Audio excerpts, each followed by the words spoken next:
Dear folks, it's December, we're in Athens, and let me catch you up. On our last day in Paris, Friday, November 6th, we bought 1 month Interrail passes and began a crazy wild zooming around Europe, going south to Spain and across to Portugal down to the Algarve, back through Spain, touching Morocco, and then along the French Riviera to Italy, down to Rome, and then way back up to Holland, then south again to Venice, crash bang boom, gathering steam and groceries for a final mad rush slowly through Yugoslavia, sputtering into Athens, Greece, Saturday, December 5th. Poof. Let's drink.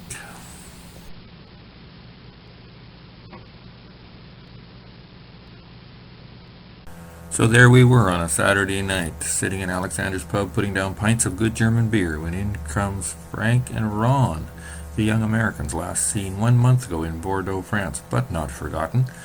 Well, we chatted up a storm and drank that way too. Nipped out at one point for our first taste of souvlaki with chips, Greek salad, and then had beer at a good cheap place Ron showed us. Then back into the Alexander pub until it closed. We also met Alex, a Montrealer, wearing an army jacket and a kafaya around his neck. Later, trying to find our hotel room, we stumbled about the area for a while, passing it at least once before getting help. Next morning, we nursed hangovers, but it was a nice, relaxed kind of day. Had breakfast with Ron, Frank, and a fellow named Zoltan from New Brunswick at their Students' Inn snack bar. Fried eggs and bread, jam and milk, etc. And after that we walked about the area, deciding not to go up to see the Acropolis today, even though it's free on Sundays, but we're too lazy. We sat in the sun in a small square in the quiet, laid-back Plaka area and ate pastry, yogurt with good cold milk, which is cheap and common here. We laughed ourselves so hard at our travel stories. I think some of us beat ourselves. It was a great afternoon. And finally it got chilly, so we parted. In the evening we went to see a movie called Quartet, and we're pleased at how cheap movies are here. Let's go to lots of movies, I said eagerly. They're only $2 each.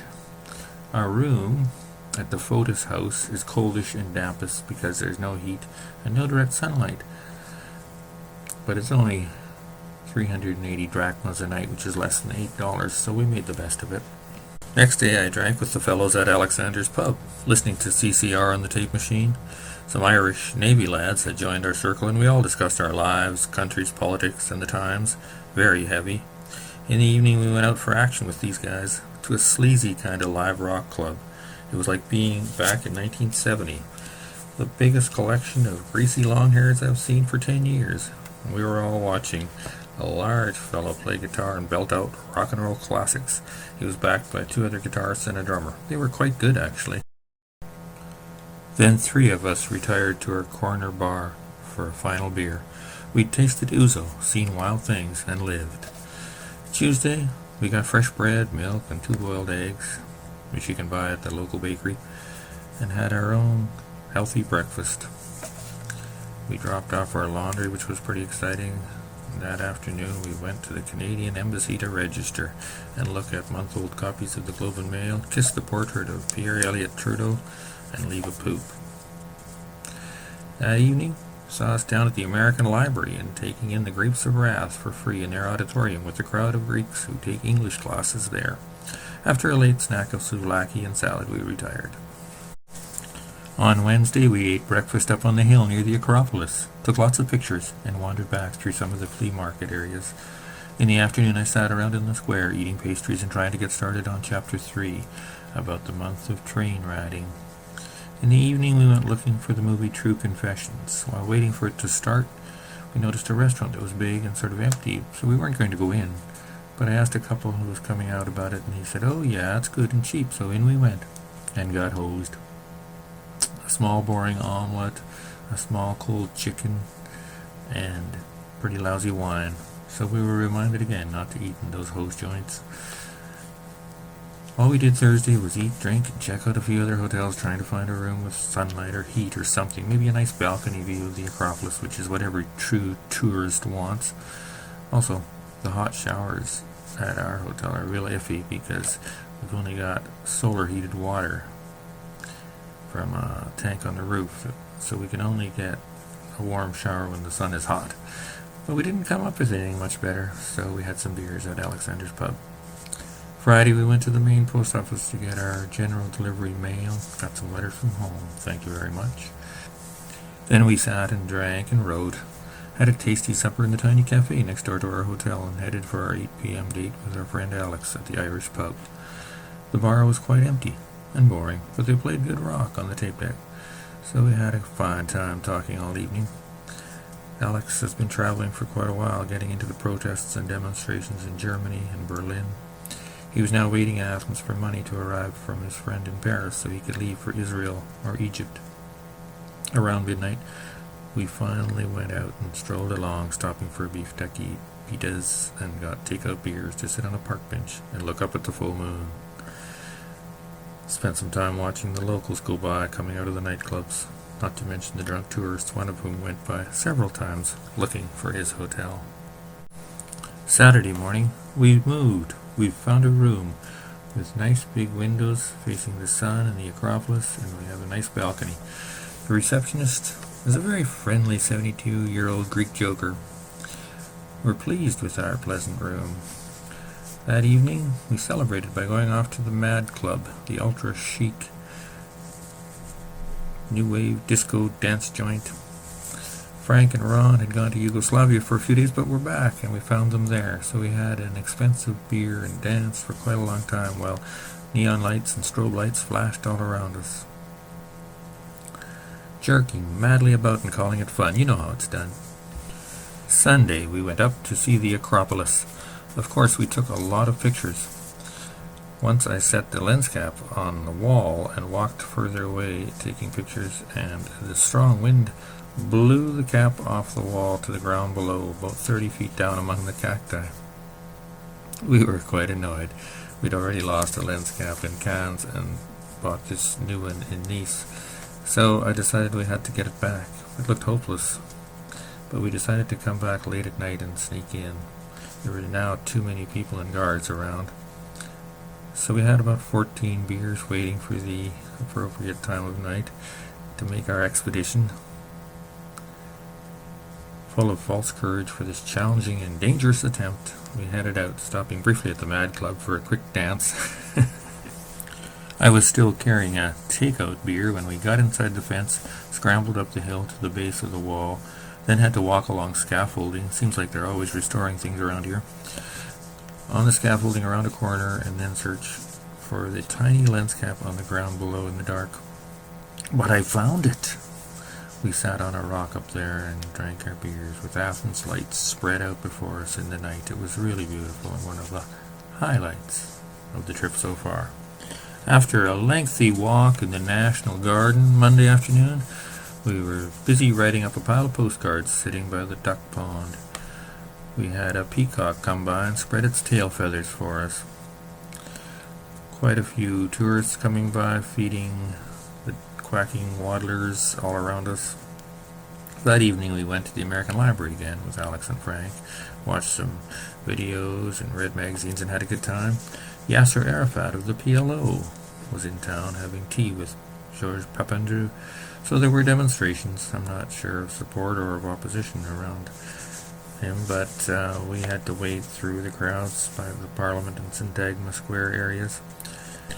We went right through a line of marching and shouting Greeks on our way back from the library towards the Placa, where we horsed around and ate beef turkey pitas, had a beer, and retired early. On Tuesday, more of the same and hanging out in the Placa, and then in the evening drinking with Alex and some friends of his who'd come from France and brought his money, so now he was buying the rounds. We put away a supper of souvlaki and salad and beer in our favorite Greek restaurant and then joined him and an Australian chap for a while. Finally back at our hotel, checking in, I asked our 72-year-old desk man Yanni for a beer, and he gave me one from his fridge stock, and I took it up to the room where I sat and worked on my diary about our train trip. I was anxious to finish the epic epistle and get it out of my head. Wednesday, December 16th, we went out in the morning for yogurt and pastries on our way to a long walk through the flea market.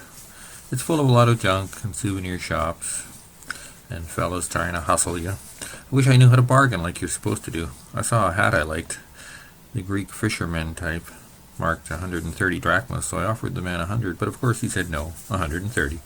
He was firm, while I looked sad and slunk away and felt sheepish about it. I must take aggressiveness training soon.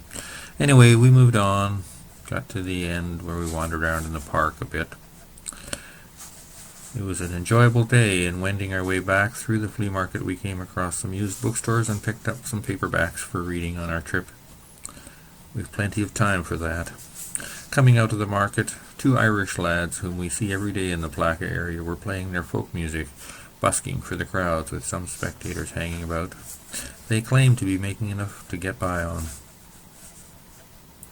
When we got back to our room, I put together the letter about our train trip with a pile of souvenirs in a large envelope and mailed it off to home. It cost 150 drachmas, which is only $3, so I was happy to send that off. Here's a summary of December 17th as recorded in our little log of expenditures. 235 drachmas for groceries and one final beer with Alex. He had told me he'd just been in a travel office and bought a boat ticket for Israel, so he was leaving soon. Reading all afternoon, that was free. Then 260 drachmas for beers and chips, which included goodbyes to Ron and Frank.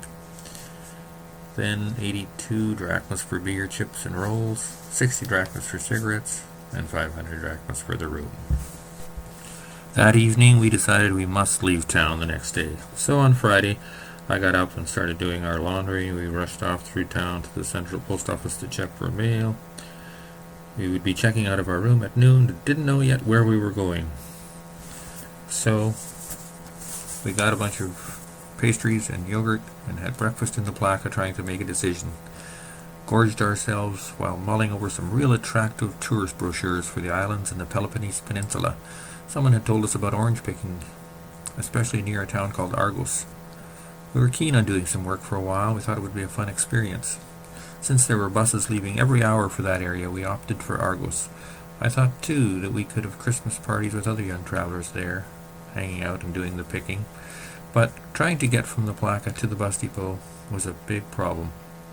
We were unsure about city bus connections, and hailing a taxi in Athens is next to impossible, especially on Friday afternoon and with large backpacks on. You have to be really quick in jumping in while somebody else is getting out. Anyway, we walked to Ammonia Square and caught a city bus to the bus depot, where we eventually managed to make a connection for the trip. It was a very pretty bus ride along the ocean to Corinth. Down through green valleys and alongside mountains we rode to the market city of Argos. It was frightening to be out of the safe little world of the Plaka and trying to communicate with rural Greeks who spoke no English, but as always we managed.